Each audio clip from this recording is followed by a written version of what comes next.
Good morning, YouTube. It's Keen again. Today I wanted to make a quick video going over Museum del Alfonsino, specifically about the cycle of the moving platforms, because I was looking around on the wiki and I couldn't find anything specifically about it, talking about the specific times or the difference between layouts or how they move. So I figured I may as well make a video about it. I got the idea while streaming a rotation with Museum on it yesterday because I was sharking on the wall in tower control and suddenly it started spinning backwards and I had no clue why I was doing that. So I did a bit of recon research and I think I figured it all out, so I'm gonna go through it mode by mode. So starting with Turf War, there's obviously no knockout condition and it's just on a cycle for 3 minutes since objective doesn't relate to the spinner cycle, as we'll talk about in a bit. For the sake of ease, I'm going to call each of the moving bits on each plat the spinners, just in case you're wondering if I say it a lot in this video, which I will. Also, I'm going to point it out now because you may not consciously realize until I start going through these that the size and amount of grading to each plat spinner can vary a lot by mode to mode. Here in Turf War, there are 3 separate bits of art, with each having their own piece of grading attached to it. Starting out in the match, you see that the spinner will start moving counterclockwise, and it'll take 20 seconds for it before it stops. Once it stops, it remains in that position and will not move for the next 6 seconds until it continues moving counterclockwise for another 20 seconds, and it follows this cycle in Turf. 20 seconds will pass, the cycle is done, pause 6 seconds, and this is really consistent from the bits that I've seen. The easy visual tell if you don't want to do the math looking at the clock is a bit awkward, going 20 seconds, 6 seconds, 20 seconds, 6 seconds. It's weird, it's not a number that ends in like 5 or 0, so you don't want to keep track of it. If you look at the position of the spinner in the middle, basically when they align with one another and they just make a straight line, that's how you know the cycle will be done. It's kind of a thing where if you stare at it for a little bit after, keeping in mind like the 20-second thing, 6-second stop, it makes sense, you'll get it.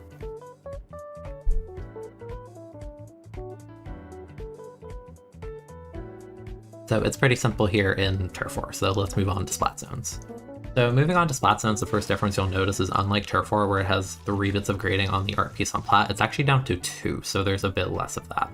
The cycle remains the same as Turf, so I like to pair these together. One rotation will take 20 seconds and then it'll pause for 6 seconds, the cycle will continue.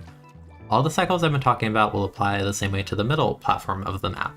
Again, just keep an eye on when the spinners align together to make your life easy if you don't want to count.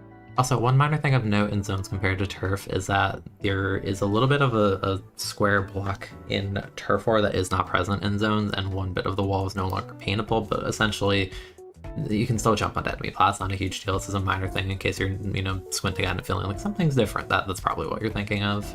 But while we're here in zones, I'll let you know a fun tip. You might look at the map and have played it and think the middle platform is the only way to get to the enemy side. What you can do instead is you can jump over to this unankable platform over here. And again, this is for specifically zones. You can do it in Turf as well. Those are the only 2 modes. I'm pretty sure you can do this, or it even matters that you can do this. So it's pretty neat. It's a nice little thing to do. And it's pretty cool because when I played a tournament the other day, I got hit by a charger for trying to jump onto plat, the normal way. So, if I was further back on the map, which you can do with this, then that's a neat little option to do. So I like it.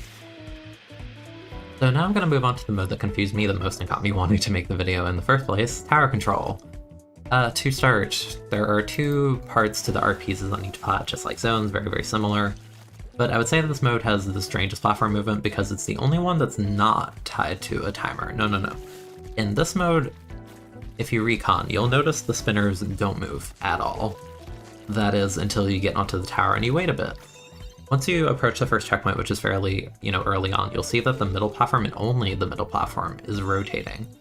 So basically, once the tower reaches past certain distances on the map, the cycle will begin. At first, it's only the middle spinner, but as you progress further on the path and are closing in on the second checkpoint, the spinner on the enemy plat, or whatever plat it is you're pushing, starts moving. And I specify that because it's really strange.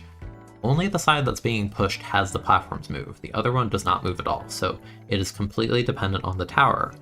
But even more strange than that to me is that there's a final cycle of the platform moving, but it only starts taking place after pushing the last checkpoint, and that's basically when you're at the 10-point mark. So the game's really over at that point in most scenarios, but there's still a cycle attached to it, and I find that very weird. So as a result, this mode has the weirdest movement on this map by far, because again, not only is it a timer, but if the tower starts moving backwards and goes backwards behind those key checkpoints and distances that start a cycle, the spinners will actually start going backwards on their cycle. So if the tower isn't a constant push and pull on one of these points, it's kind of dumb, kind of funny, you get on, it starts spinning forward, you get off, you wait a couple seconds, it starts recoiling, the platform starts moving backwards. So it's really weird. It's really what got me to realize, like, wait, I have no idea how these platforms move in tower control, so that's how to best explain it to you.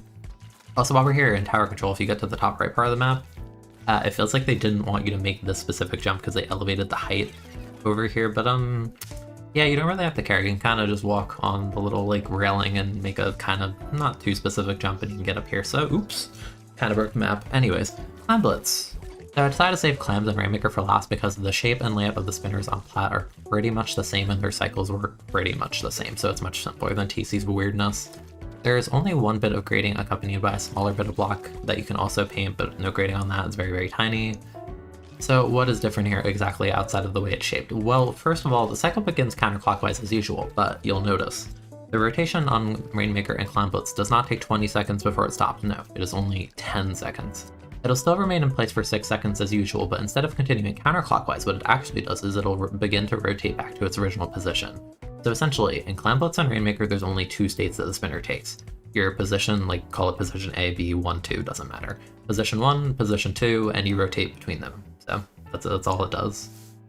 So moving on from Clam Blitz to Rainmaker, I kind of forgot to even record Rainmaker at first, but it does follow the same cycle as Clam Blitz, as I said. If I had to guess why it's only a 10-second cycle, I'm guessing that they did this to encourage you to take, clams, power clams, the Rainmaker to that top left grading, so that you can, take a kind of neat path, but they didn't necessarily want the player to wait 20 seconds for a full cycle, which I think is fair.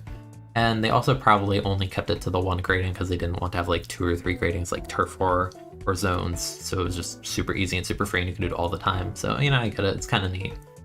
So in conclusion, to help you remember from this video, Turf and Zones have the same 20-second cycle with 6 seconds of pause, but Turf has a little bit more to the platforms with a 3rd grading and a bit of block on the side. Tower control is its own anomaly, but the spinner cycle is tied to the tower's current position, but it only affects the side being pushed. Rainmaker and Clam Blitz have the same 10-second cycle with 6 seconds of pause, but it only rotates back and forth instead of fully counterclockwise the whole time.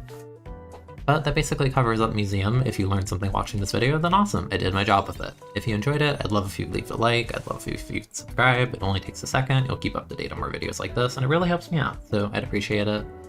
Let me know in the comments, what do you like the most on Museum? What's your favorite layout? It's been Keen, I hope you all have a great day, and I'll catch you next video and see you next time. See you.